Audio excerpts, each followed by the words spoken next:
A Legend of the Great Flood.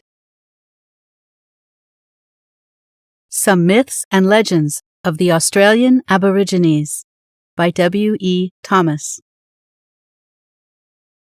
In the dreamtime, a terrible drought swept across the land. The leaves of the trees turned brown and fell from the branches. The flowers drooped their heads and died. And the green grass withered as though the spirit from the barren mountain had breathed upon it with a breath of fire. When the hot wind blew, the dead reeds rattled in the riverbed, and the burning sands shimmered like a silver lagoon. All the water had left the rippling creeks and deep still waterholes. In the clear blue sky the sun was a mass of molten gold.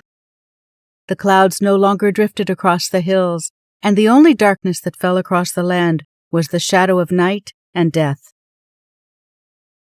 After many had died of thirst, all the animals on the land met together in a great council to discover the cause of the drought. They traveled many miles. Some came from the bush and others from the distant mountains. The seabirds left their homes in the cliffs where the white surf thundered and flew without resting many days and nights. When they all arrived at the chosen meeting place in Central Australia, they discovered that a frog of enormous size had swallowed all the water in the land and thus caused the drought. After much serious discussion, it was decided that the only way to obtain the water again was to make the frog laugh. The question now arose as to which animal should begin the performance, and after a heated argument, the pride of place was given to the kookaburra. The animals then formed themselves into a huge circle with the frog in the center. Red kangaroos, gray wallaroos, rock and swamp wallabies, kangaroo rats, bandicoots, native bears, and ring-tailed possums all sat together. The emu and the native companion forgot their quarrel, and the bellbird his chimes. Even a butcher bird looked pleasantly at a brown snake, and the porcupine forgot to bristle. A truce had been called in the War of the Bush. Now the kookaburra seated himself on the limb of a tree, and with a wicked twinkle in his eye, looked straight at the big, bloated frog, ruffled his brown feathers, and began to laugh. At first he made a low gurgling sound deep in his throat as though he was smiling to himself. But gradually he raised his voice and laughed louder and louder until the bush re-echoed with the sound of his merriment. The other animals looked on with very serious faces, but the frog gave no sign. He just blinked his eyes and looked as stupid as only a frog can look. The kookaburra continued to laugh until he nearly choked and fell off the tree, but all without success. The next competitor was a frill lizard. It extended the frill around its throat and, puffing out its jaws, capered up and down. But there was no humor in the frog. He did not even look at the lizard, and laughter was out of the question. It was then suggested that the dancing of the native companion might tickle the fancy of the frog. So the native companion danced until she was tired, but all her graceful and grotesque figures failed to arouse the interest of the frog. The position was very serious, and the Council of Animals was at wit's end for a reasonable suggestion. In their anxiety to solve the difficulty, they all spoke at once, and the din was indescribable. Above the noise could be heard a frantic cry of distress. A carpet snake was endeavoring to swallow a porcupine.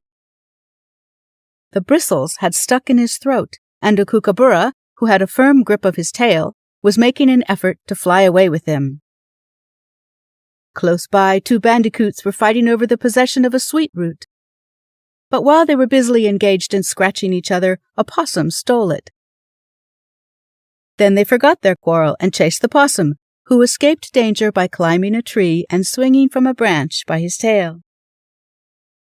In this peculiar position he ate the root at his leisure, much to the disgust of the bandicoots below.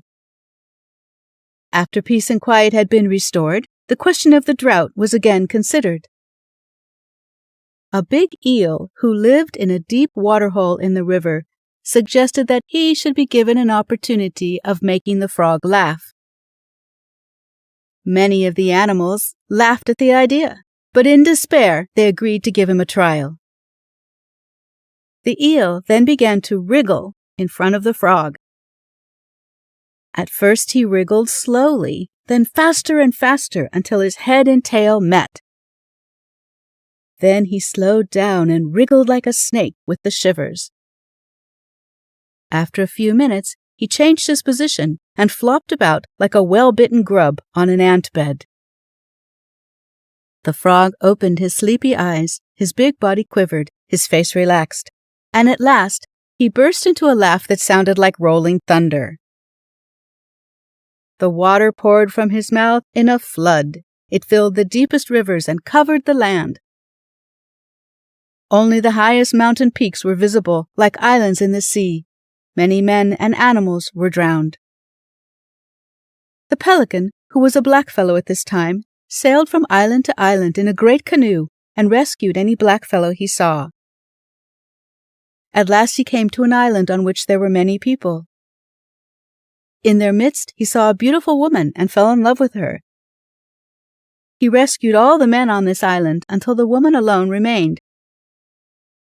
Every time he made a journey, she would ask him to take her with the men, but he would reply, "There are many in the canoe. I will carry you next time." He did this several times, and at last the woman guessed that he was going to take her to his camp.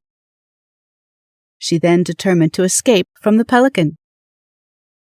While he was away, she wrapped a log in her possum rug and placed it near the gunya. Then, as the flood was subsiding, she escaped to the bush. When he returned, he called to her, but receiving no answer, he walked over to the possum rug and touched it with his foot. It, however, did not move. He then tore the rug away from what he supposed was a woman, but when he found a log, he was very angry and resolved to be revenged. He painted himself with white clay and set out to look for the other blackfellows with the intention of killing them. But the first pelican he met was so frightened by his strange appearance that it struck him with a club and killed him. Since that time, pelicans have been black and white in remembrance of the great flood. The flood gradually subsided, and the land was again clothed in the green garments of spring. Through the tall green reeds, the voice of the night wind whispered soft music to the river. And when the dawn came from the eastern sky, the birds sang a song of welcome to the new flood, a flood of golden sunlight.